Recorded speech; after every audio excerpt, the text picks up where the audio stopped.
Everybody ready? Let's talk about. What's up, you guys? Hope everybody's doing well today. Hope you're in your sound mind. Hope you have a peace of mind. And overall, I just hope you guys are doing okay. So I wanted to do this story a few days ago, but time wouldn't allow me to do it. So I'm going to try to get through it as best as I can tonight. Okay? So this is a serious topic, and I really want your honest opinion on it. So this young lady that you see here, her name is Piper Lewis, okay? And it's a lengthy amount of reading, but I want to read it so you could get the full picture and then we could get into the discussion, okay? So the article goes to say, a teenage human trafficking victim who was initially charged with first-degree murder after she stabbed her accused to death was sentenced Tuesday in an Ohio court to 5 years of closely supervised probation in order to pay $150,000 restitution to the man's family. Piper Lewis, 17, was sentenced Tuesday after she pleaded last year to involuntary manslaughter and willful injury in the June 2020 killing of 37-year-old Zachary Brooks of Des Moines, Iowa.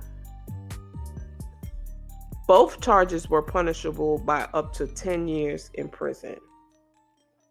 Polk County District Judge David M. Porter on Tuesday deferred those prison sentences, meaning that if Lewis violates any portion of her probation, she could be sent to prison to serve that 20-year term. As for being required to pay the estate for her, this court is presented with no other option, Porter said, noting the restitution is mandatory under Iowa law. That has been upheld by the Iowa Supreme Court. Lewis was 15 when she stabbed Brooks more than 30 times in a Des Moines apartment. Officials have said Lewis was a runaway who was seeking to escape an abusive life with her adopted mother and was sleeping in the hallways of a Des Moines apartment building when a 28-year-old man took her in before forcibly trafficking her to other men for relations. Lewis said one of those men was Brooks and that he had assaulted her multiple times in the weeks before his death. She recounted before forced at knife point by the 28-year-old to go with Brooks to his apartment for relations. She told officials that after Brooks had assaulted her yet again, she grabbed a knife from a bedside table and stabbed Brooks in a fit of rage. Police and prosecutors have not disputed that Lewis was assaulted and trafficked, but prosecutors have argued that Brooks was asleep at the time he was stabbed and not an immediate danger to Lewis. Iowa is not among the dozens of states that have a so-called safe harbor law that gives victims at least some level of criminal immunity. Lewis, who earned her GED while being held in juvenile detention, acknowledged in a statement prior to her sentencing that she struggled with the structure of her detention, including why I was treated like fragile glass or wasn't allowed to communicate with her friends or family. My spirit has been burned, but still glows through the flames, she read from a statement she had prepared. Hear me roar, see me glow, and watch me grow. I am a survivor, she added. The Associated Press does not typically name victims of assault, but Lewis agreed to have her name used previously in stories about her case. Prosecutors took issues with Lewis calling herself a victim in the case and said she failed to take responsibility for stabbing Brooks and leaving his kids without a father. The judge peppered Lewis with repeated requests to explain what poor choices she made that led up to Brooks' stabbing, and expressed concern that she sometimes did not want to follow rules set for her in juvenile lockup. The next 5 years of your life will be full of rules you disagree with. I'm sure of it, Porter said. He later added, "This is the second chance that you've asked for. You don't get a third." Carl Schilling with the Iowa Organization for Victim Assistance said a bill to create a safe harbor law for trafficking victims passed the Iowa House earlier this year, but stalled in the Senate under concerns from law enforcement groups that it was too broad. There was a working group established to iron out the issue, Schilling said. Hopefully it will be taken up again next year. Iowa does have an affirmative defense law that gives some leeway to victims of crime if the victim committed the violation under compulsion by another's threat of serious injury, provided that the defendant reasonably believed that such injury was imminent. Prosecutors argued Tuesday that Lewis waived that affirmative defense when she pleaded guilty to manslaughter and willful injury. So to sum up the story, this young lady, Piper, she was 15 at the time, and her foster parents, her adoptive parents, they were treating her messed up. So she had a bad life living with them. So she did what some kids would do, run away. She ran away and she was sleeping in hallways and so forth until another guy met her and he probably took her in. She thinking, okay, she got somewhere to stay. Then he started trafficking her. Okay. He was trafficking her to different men. Then he trafficked her to Brooks. That's the one that's the victim, quote fingers, in this situation. Brooks then decides to assault her multiple times, even at knife point, okay? And it got to the point where she just couldn't take it anymore. And then he was asleep one day. I don't know if he assaulted her that day or not, but he was asleep and she, sent him to the upper room. Now, according to the prosecution, mind you, the defense and the prosecution do not question that, she was being assaulted. They acknowledge that. But their issue is when she sent him to the upper room, he wasn't he wasn't assaulting her at the moment. There was no threat there, according to them. She saw an opportunity in my eyes and she went for it. That's all I could see. All them times, and she's like, wow, I got a perfect opportunity now. I seen she just had an opportunity and she went for it. What I'm going to do, wait until you do it again and then hope there's something there that I can beat you off with? No, she saw an opportunity and she took it. Okay? So that's what they're really upset with her for.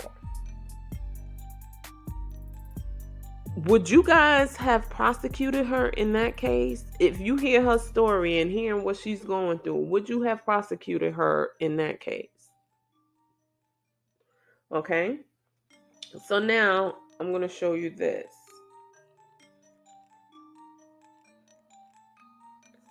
This is Mr. Brooks. He's the one that's been taking it from her, assaulting her all that time. Mind you, he's 20 years older than her. She's 15 and he's 20 years older than her. And he's been assaulting her, plus other guys. But I think this one, he might have bought her from the other guy, and he just been doing what he wants with her. And this is who she has to pay his family $150,000 in restitution, because that's a law in Iowa. Okay? Keep all of that in mind. I'm going to read to you his obituary. Listen to this. Zachary Demetrius Taylor Brooks was born on October 14, 1982, to Robin Troy Brooks Sr. and Dorothy Bolden Taylor in Des Moines, Iowa. With a show of defiance, he decided to make his entrance into the world early. Weighing 3 pounds 11 ounces, his grandmother suggested he be named Zariah, but Zachary was the chosen name. Zachary was educated in the Des Moines public school system and earned his GED. He then studied auto mechanics at the area community college. Zachary went on to obtain his CDL and began his career as a bus driver. He was first employed by Durham School Services and moved on to drive for Transit in Fort Dodge.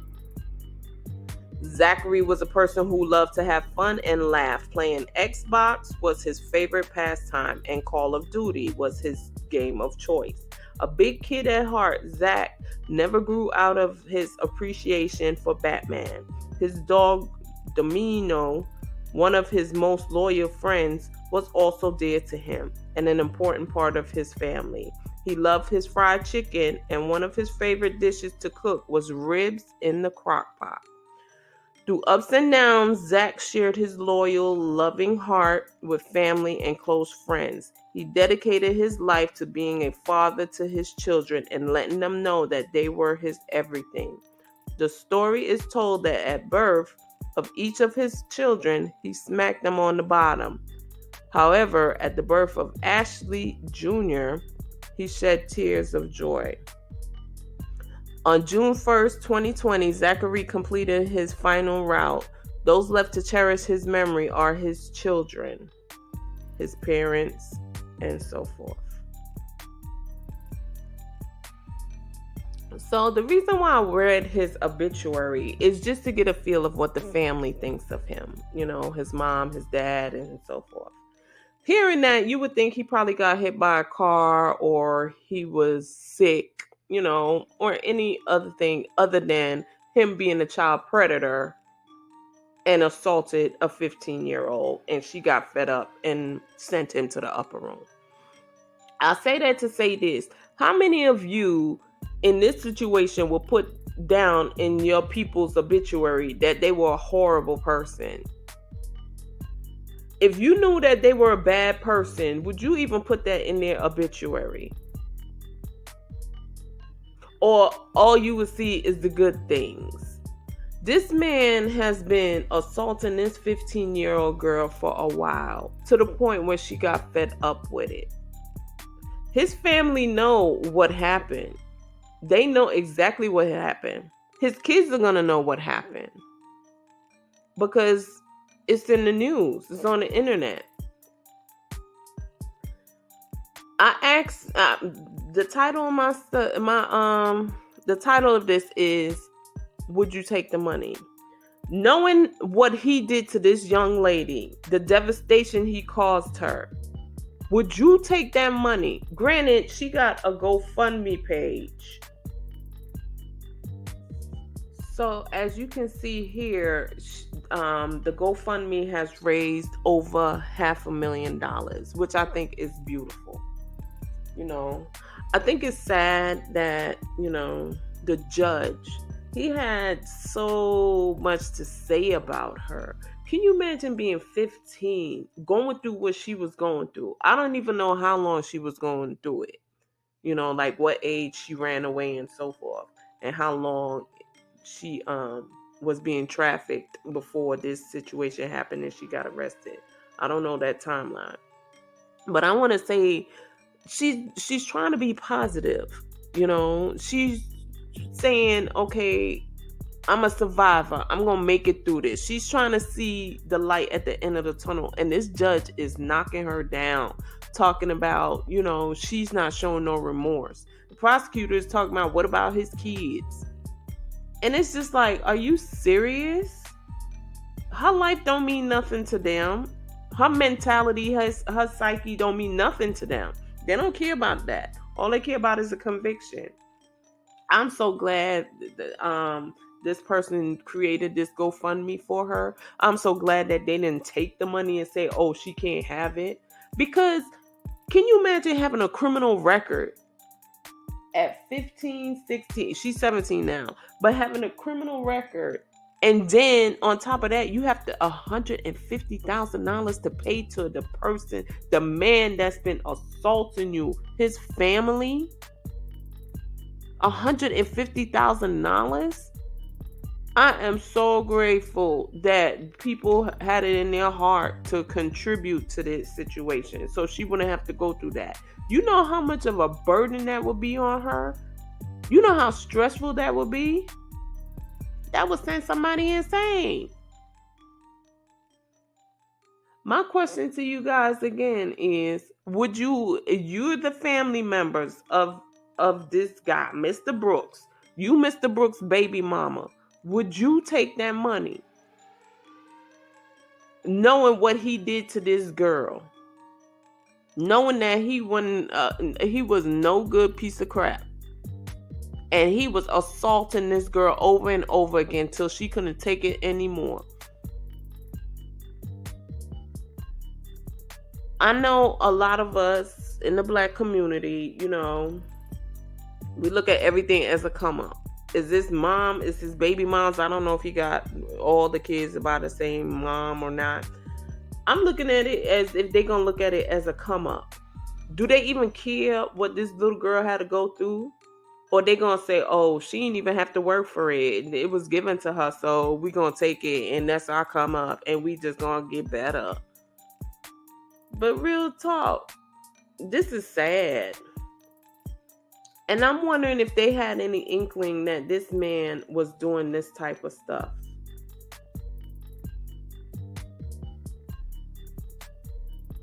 The judge was a sucky judge. The prosecutors, again, they said they knew that she was going through it, but she did. And you couldn't give her like a something less.